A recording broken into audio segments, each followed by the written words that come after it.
guys, my name is Crew and today I'm going to be showing you guys all the different changes and updates that are in this Minecraft 1.8 update. So in case you haven't been following all the snapshots and changes and all this and that, I'm going to be going over very briefly all the new items added into the game, all the new features, and all that important stuff that you need to know. So if you're a regular Minecraft fan and you want to know what's different, well, watch this quick little video. In under 10 minutes, I'll be showing you all the different changes in Minecraft 1.8.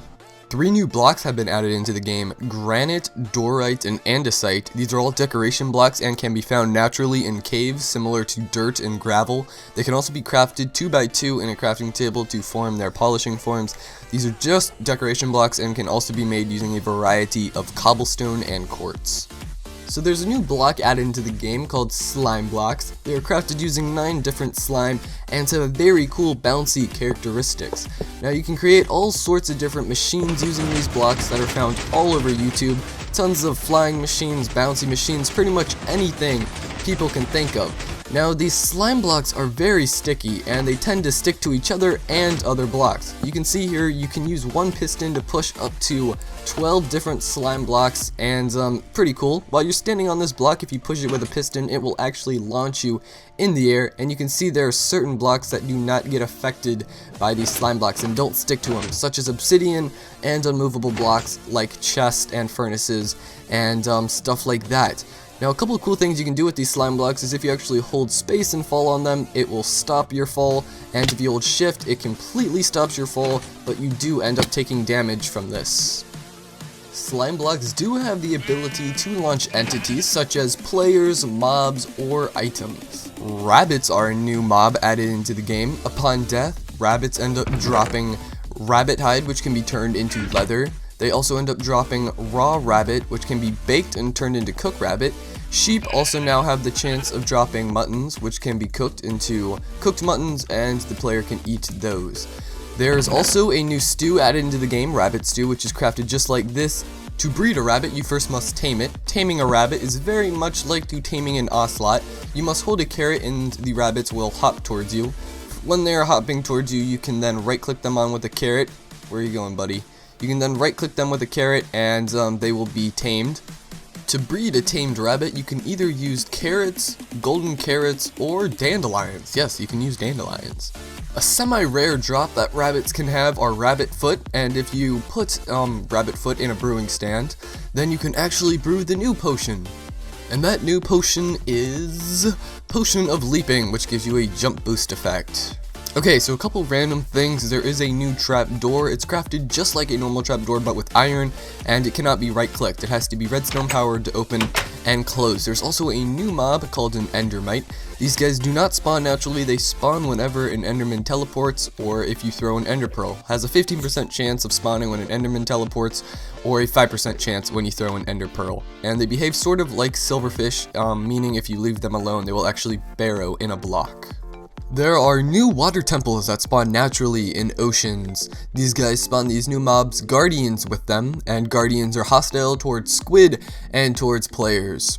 Upon entering the temple, you will be given mining fatigue, and also once you reach the center of the temple, there will be this cube, break it, and inside is 8 golden blocks. There are also 3 different elder guardians that spawn in the temple. There's also a chance that the temple will have a sponge room like this, and you can then harvest the sponge as an actual block in Minecraft now and use it.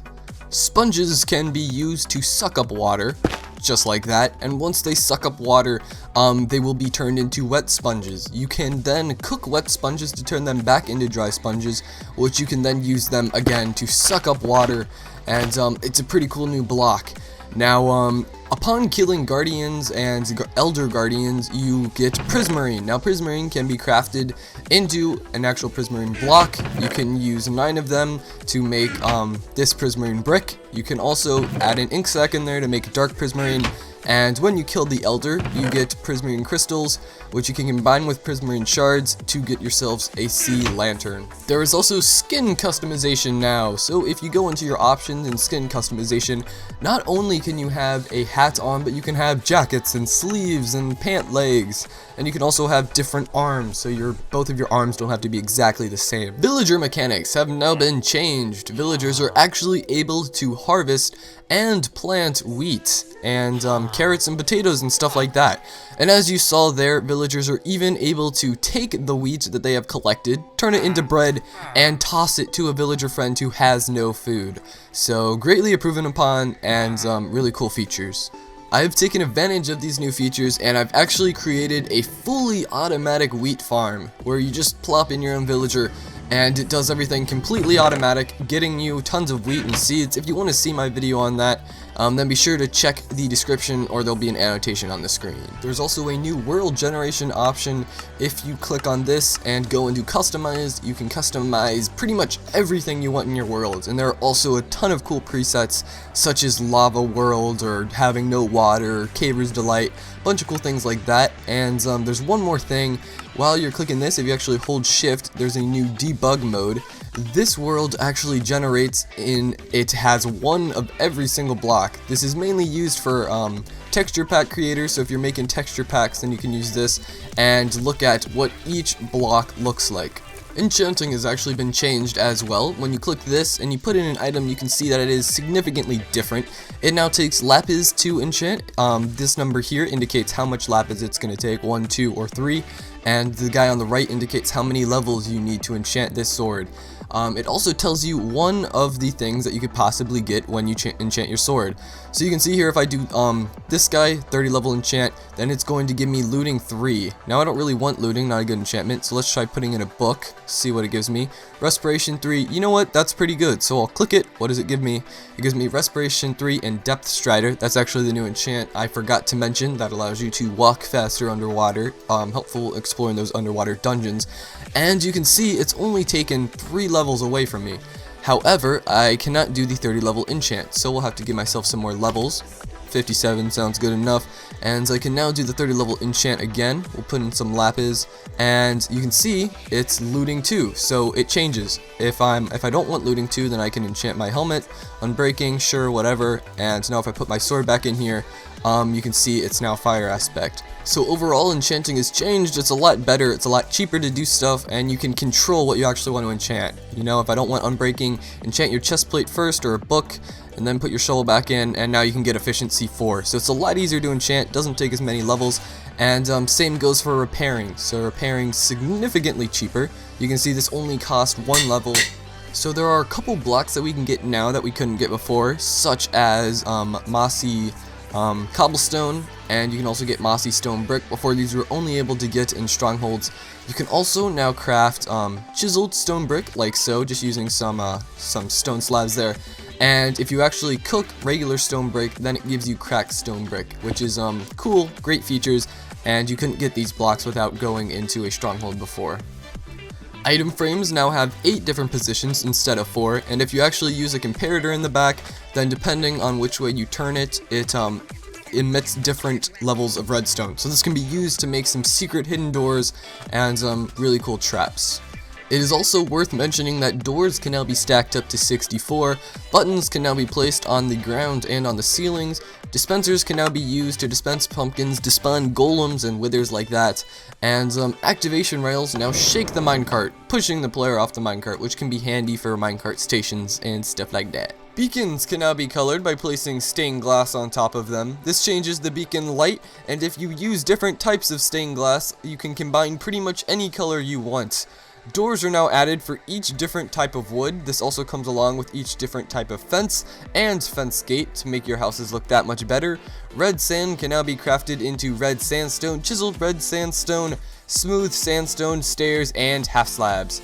Armor stands are also added into the game. These can be used to store your armor, and there's also a bunch of very cool inventions that you can find over on YouTube. Here's the crafting recipe there. You can use the different stained glass to actually make a beacon appear to be rainbow colored. You can do this using the simple redstone contraption that I made a video on, link is in the description. There is a new command to summon lightning bolts. Now when charged creepers blow up, they actually have a chance of dropping mob heads from other mobs. This allows players to get heads such as skeletons, creepers, and zombies in survival mode, as well as a couple extra wither skulls. banners have been added into the game. You craft them using a stick and 6 colors of any wool that you choose to create that colored banner. You can put this banner in the crafting table along with different assortments of dyes to create various color combinations and various patterns. Almost anything's possible as long as you put your mind to it. You can see here this is a cool little Mojang banner, and there's actually a flag for anywhere in the world. There's a new dirt added into the game that is now obtainable in survival mode. It's called Coarse Dirt, and it behaves just like normal dirt, but grass does not grow on top of it. You can find it in various biomes or crafted it like you see here using 2 gravel and 2 dirt. There is also a new world border added into the game. This is only available using commands. So that is it. Those are all the changes for Minecraft 1.8. Now there are a ton of creative mode and command block changes that if you want to get in depth to, you can. There are tons of videos out there on YouTube. But there are a few creative mode changes that are worth sharing with you guys. First of all, there are these new barrier blocks that are invisible to people in survival mode. I can see them since I'm in creative mode. And you can give them to yourself using this command right there, and it gives you some barriers. You can only use them in creative mode, and destroying them does that. So anyway, there are also a new spectator mode. So if we go into game mode 3, you can see we become invisible to everyone else, and we can also enter vision of mobs and stuff like that if we wish to. It's just a different mechanic there. So if you click on a mob, then you see what the mob is seeing. So this is what the sheep sees. Hello, Mr. Sheep. And he bowed at me. So yeah, that's that. Okay guys, so that's it. Those are all the updates in Minecraft 1.8. I really hope you guys enjoyed this video, and I was somewhat entertaining and also informing you guys on everything in this new update in case you were falling behind and weren't keeping up with the snapshots. Now there is a chance that I missed a couple things, so if I did, be sure to just tag those down in the comment section. Other than that, my name's Crew, hope you guys enjoyed this video, and I will see you next time.